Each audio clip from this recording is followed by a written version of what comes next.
Hello everyone, आज है 30 मार्च और आज इस वीडियो में हम बात करेंगे आईटीसी लिमिटेड के बारे में। 250 रुपये का शेयर है, तकरीबन 2.5% के आसपास की गिरावट ज़रूर देखने को मिली है। वीडियो में डिस्कस करेंगे कि आईटीसी लिमिटेड के शेयर में चल क्या रहा है और जो बड़े बड़े एक्सपर्ट हैं उनका यहाँ पर क्या कहना है। रीज़न ये है कि बहुत सारी एफएमसीजी कंपनियों में इस महीने हमें बहुत बड़ी गिरावट देखने को मिली, लेकिन आईटीसी के शेयर ने वाकई में कमाल किया है। तो बात करना बनता भी है कि भैया इस कमाल का असर लंबे समय तक रहेगा या फिर ये एक महीने की तेजी थी दोबारा नीचे की तरफ जाता हुआ नजर आएगा। वो सारी चीज हम यहाँ पर डिस्कस करेंगे, लेकिन उससे पहले अगर आपने अभी तक चैनल को सब्सक्राइब नहीं किया है तो प्लीज अभी इसे सब्सक्राइब कर लीजिए, क्योंकि आगे भी बहुत सारे वीडियोस हैं जो आपको काफी ज्यादा हेल्प करेंगे। तो आईटीसी लिमिटेड का शेयर 250 रुपए के आसपास ट्रेड कर रहा है। पिछले एक महीने में अगर हम देखें तो पिछले एक महीने में आईटीसी लिमिटेड के शेयर में तकरीबन 15 से 16% का ग्रोथ है। 215 से आप देखेंगे 255 रुपए से ऊपर गया था, लेकिन पिछले 2 दिनों से अब यहां पर गिरावट है, हल्की हल्की गिरावट जरूर है।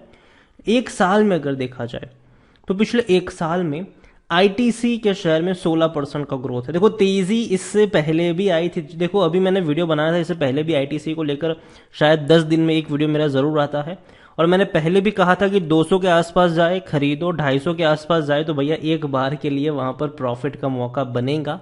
तो फ्रेश बाइंग 250 के ऊपर कभी नहीं करनी चाहिए।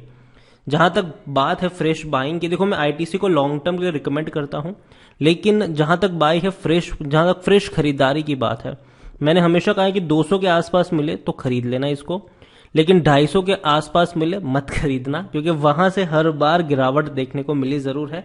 इस बार हम डिस्कस करेंगे कि अभी क्या चल रहा है यहां पर। तो आप देखो तो आईटीसी के शेयर में मार्च महीने में 17% का ग्रोथ है, जो अब तक का सबसे हाईएस्ट, मतलब मंथ ऑन मंथ अगर हम देखें तो पिछले 16 महीनों में पहली बार आईटीसी ने इतना बड़ा मूव दिखाया है, 17% का किसी एक महीने में। और ये इंटरेस्टिंग इसीलिए भी है क्योंकि बाकी एफएमसीजी कंपनियों में गिरावट है।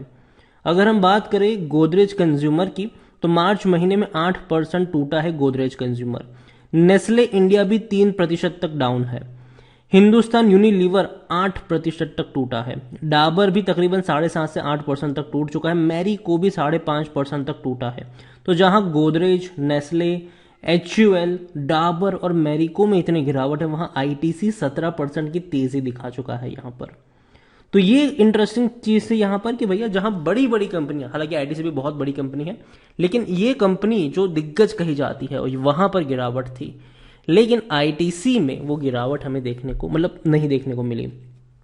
आईटीसी को लेकर अगर हम बात करें तो देवेन आर चौकसी है जो एमडी है केआर चौकसी होल्डिंग के, उनकी तरफ से भी आईटीसी को लेकर एक बड़ी कमेंट्री की गई है। उन्होंने ये कहा है कि देखो the main issue with ITC has always been cigarette business. Most of the global funds would probably not touch ITC because of its bad effect on health. देखो काफी लोगों को आईटीसी का सिगरेट बिजनेस पसंद नहीं है, क्योंकि डेफिनेटली सिगरेट भैया सेहत के लिए अच्छी नहीं होती है।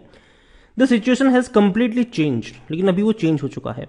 However, ITC has diversified into other business and becoming a carbon neutral business.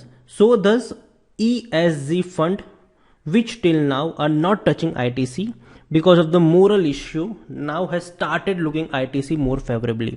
तो देखो अब तक आईटीसी को अगर हम देखें तो भैया सिगरेट का मेन अभी भी इनका एक बड़ा रेवेन्यू जो सो सिगरेट से ही आता है, ठीक है।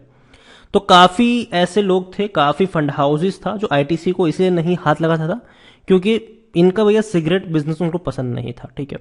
लेकिन अब आईटीसी अपने बिजनेस को चेंज भी कर रहा है, एफएमसीजी में है, होटल बिजनेस भी है और भी कई सारे बिजनेस है। तो अब लोग आईटीसी पर धीरे धीरे फोकस करना शुरू कर चुके हैं।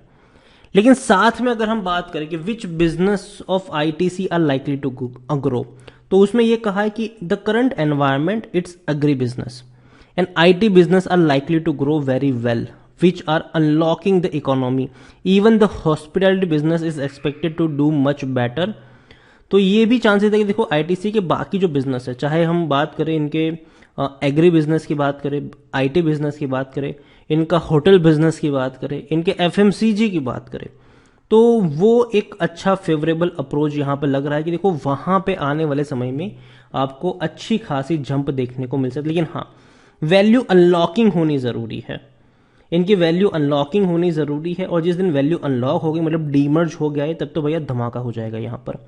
आईटीसी को लेकर अगर हम बात करें तो दीपक शिनॉय है जो फाउंडर है कैपिटल माइंड के, उनकी तरफ से आईटीसी को लेकर भी काफ़ी अच्छी कमेंट्री करी गई है। उनका ये कहना है कि आप देखो यहाँ पर कि आईटीसी में तेज़ी देखने को ज़रूर मिले। पिछले 1 महीने का चार्ट देखोगे तो तेज़ी है, लेकिन अगर 4-5 महीने का चार्ट देखोगे तो उतना अच्छा नहीं लगता है शेयर, ठीक है। उनका यही कहना है कि आप देखो कि for the last 1 month it seems to have done well, but if you look at the for the 4 और 5 year chart, it do not think that it's going to be very exciting for anybody. दूसरी तरफ उन्होंने ये भी कहा कि it might be just someone accumulating. अगर यहाँ पर अगर आप देखने की कोशिश करें तो अच्छी बात तब होगी जब डीमर्ज होगा इनका बिजनेस, मतलब सिगरेट का बिजनेस अलग हो जाएगा, एक अलग एंटिटी के तौर पर लिस्ट होगा, एफएमसीजी अलग होगा, होटल बिजनेस अलग होगा, तब जाके हम ये कहेंगे अच्छा चलो अब यहाँ से एक अनलॉकिंग की प्रोसेस शुरू हो रही है। तो आईटीसी मुझे लगता है कि 250 और 220 की रेंज में अब ये थोड़ा सा भटक सकता है, समय बिता सकता है। इससे पहले भी आप देखो तो 200 की रेंज में लंबा वक्त इसने बिताया, फिर ये भाग गया, अब फिर उस रेंज में बिताने को तैयार है वक्त कुछ दिनों के लिए। लार्ज कैप शेयर है, 3 लाख करोड़ से भी ज्यादा का इसका मार्केट कैप है। वॉल्यूम्स भी बहुत अच्छे हैं भैया, 2.25 करोड़ के आसपास के इसके वॉल्यूम्स हैं। और आईटीसी में अगर हम देखें तो टोबैको मैन्युफैक्चर इंडिया लिमिटेड सबसे बड़े हाईएस्ट पब्लिक शेयर होल्डर है, 24.20% की होल्डिंग है। और आईटीसी देखो रेगुलर आपको अच्छा खासा डिविडेंड पे करता है।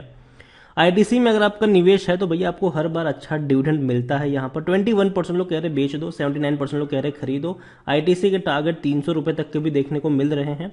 यहाँ पर अगर देखने की कोशिश करें तो डिविडेंड ये बहुत अच्छा पे करता है।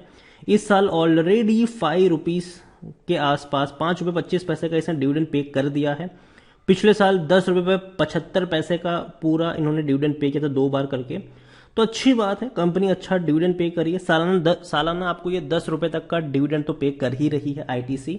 और आईटीसी में खरीदारी के भी सही मौके, ये शायद ओवरबोर्ड जोन में नहीं है, लेकिन फिर भी मैं कहूंगा कि देखो 250 के आसपास मत खरीदने बैठ जाना। लेकिन यहां से अगर ये 225 रुपए के आसपास मिलता है तो वहां पर खरीदारी के मौके बन सकते हैं। लेकिन अगेन कहूंगा आईटीसी लंबे समय के लिए 200 और 250 की रेंज में वक्त बिता सकता है। यहां पर अनलॉकिंग तब होगी जब कंपनी डीमर्ज का कोई अनाउंस करेगी या कोई और बड़ी खबर यहां पर निकल कर आएगी। जब तक ऐसा कुछ नहीं होता है ये शेयर इसी रेंज में आपको भटकता हुआ नजर आ सकता है। अगेन मेरी बेचने की सलाह नहीं है आईटीसी में, मैं यही कहूंगा कि है तो रखे रहो इसको, आपको हर साल अच्छा डिविडेंड पे करेगा और अगर कोई अच्छी न्यूज़ आ गई तो अच्छी खासी तेज़ी भी दिखा देगा। और मैं लॉन्ग टर्म के लिए प्रीफर करूंगा इसको 3-4 साल के लिए। और लेकिन जहां तक बात है नई खरीदारी की या एवरेज करने की, तो मेरे हिसाब से 220 से 225 की रेंज का इंतजार करना चाहिए। वीडियो को यहीं पे एंड करूंगा, पसंद आया हो तो लाइक करें, शेयर करें। चैनल पर अगर आप पहली बार आए हैं तो प्लीज़ सब्सक्राइब करें। और आईटीसी के बारे में आप क्या सोचते हैं वो भी आप मुझे कमेंट में लिखकर बता सकते हैं। Thank you.